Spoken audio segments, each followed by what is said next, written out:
Mga kaboses, welcome po dito sa ating YouTube channel for today's video. Mga kaboses, ito, magandang pag-usapan ito mga kaboses. Dahil po ito pong retired general mga kaboses o si retired Brigadier General Orlando De Leon mga kaboses. Meron pong hamon kay Senator Risa Hontiveros mga kaboses. Kung saan po nag-react po siya doon po mga kaboses sa nilabas po o nilapag po na resibo ni Senator Risa Hontiveros mga kaboses, dahil po talagang pinipilit ni Senator Risa Hontiveros na ipalabas sa publiko na yung fake witness na nagpakilalang alias Rene mga kaboses na nag-witness di umano doon po sa kaso po ni Pastor Apollo Kibuloy mga kaboses. Pinapakita niya sa publiko mga kaboses na itong si Michael na napakilalang si Michael Morillo alias Rene mga kaboses ay talagang nabayaran daw po sa kabila. Nabayaran na naman ng Kingdom, nabayaran ni Kibuloy, nabayaran na kay sino ba yung pinagsasabi ni Risa Hontiveros mga kaboses. Nakita po natin itong reaction ni retired Brigadier General Orlando De Leon mga kaboses, at alam po natin na itong mga taong ito na si kagaya po ni retired General Orlando De Leon mga kaboses mataas po ang respeto natin kasi may ambag pa po ito kaysa po sa mga senador na palagi na lang ng kiyaw-kiyaw dyan mga kaboses. Mas malaki po ang ambag nila sa bayan kasi nakita natin itong post mga kaboses, pinost po ng News 5 ng TV5 mga kaboses, kanilang Facebook page. Ang balita pong ito, ang title ay Lapagan ng Resibo. Ayon po dito, inilabas ni Senator Risa Hontiveros ang bahagi ng unang salaysay ni Michael Morillo alias Rene nang tumistigo siya laban kay Kingdom of Jesus Christ founder Apollo Kibuloy. Matatanda ang inakusahan ni Rene si Hontiveros na binayaran umano siya ng 1 million pesos para idiin si Kibuloy, dating Pangulong Duterte at Vice President Sara Duterte. Agad naman itong pinabulaanan ng senadora. Kaya nag-post ito at publicly nagsalita pa nga ito mga kaboses sa harap ng mga media regarding po dito, at nag-post po siya ng mga screenshots na ika nga itong si Michael yung lumapit sa kanila.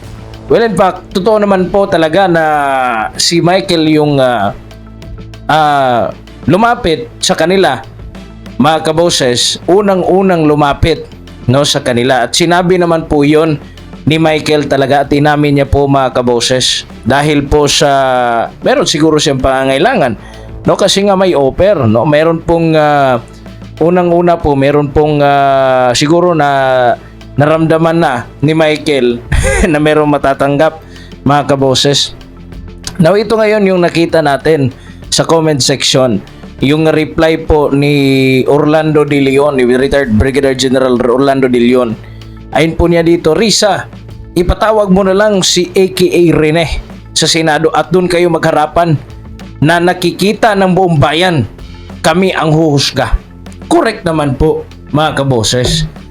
May tama po si retired Brigadier General Orlando De Leon.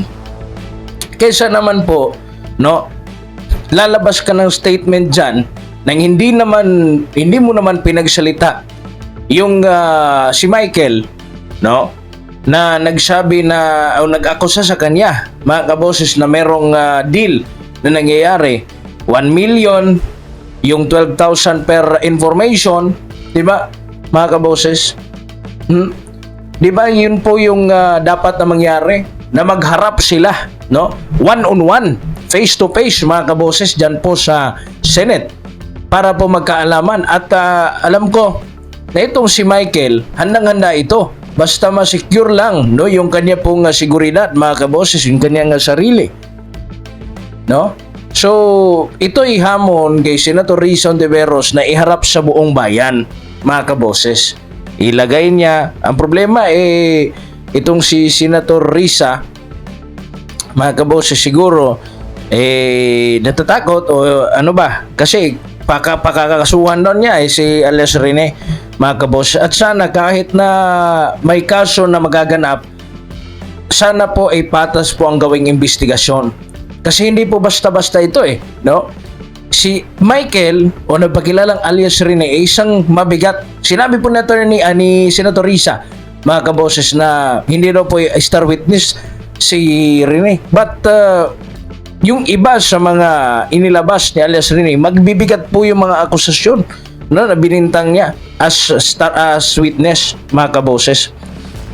Star witness o hindi, pero malaki pa rin yung role ni alias Rene doon sa kanyang pagpapalabas seka nga, mga kaboses, nitong kaso ni Pastor Apollo Kibuloy at ni former President Duterte. Nanalo naman mga Duterte, mga kaboses. Di ba?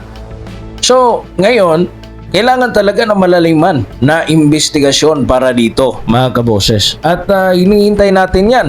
Tama po na ang taong bayan na lang po ang humusga, mga kaboses. Ipatawag sa Senado yung si alias Rene, tanungin kung bakit nagkaganon, kung totoo ba sinasabi ni Risa Ontiveros na walang katotohanan yung bayad-bayad, mga kaboses. At taong bayan ang humusga. Sa tingin nyo ba, mga kaboses, itong mga witness ay lalabas kung walang pabor na ibibigay?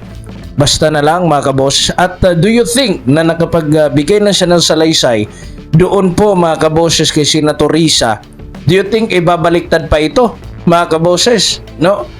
Babaliktad pa kaya ito kung nabayaran na? No? Siguro matatakot, kung ako yung binayaran, matatakot siguro ako, mga kaboses, di ba? Matatakot siguro ako, mga kaboses, basta na lang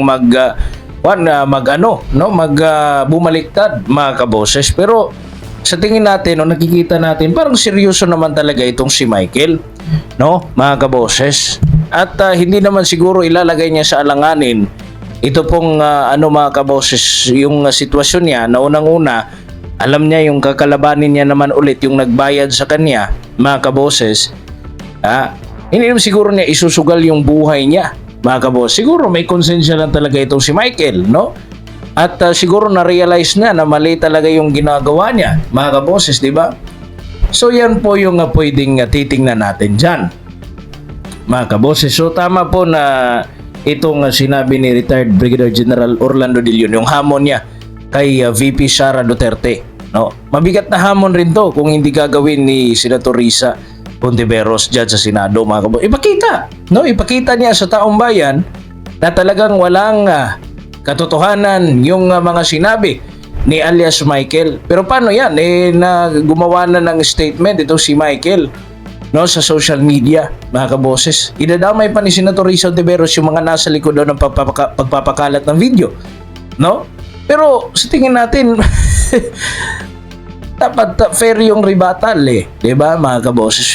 Right naman niya yun kung mag-file siya ng case, mga kaboses. But siguro kung idadamay pa niya yung mga nasa likod ng mga video, mga kaboses, o iba pa kasama ni Michael, mukhang hindi po maganda. Kasi baka si Michael po ay wala lang po talagang mapagsabihan, no?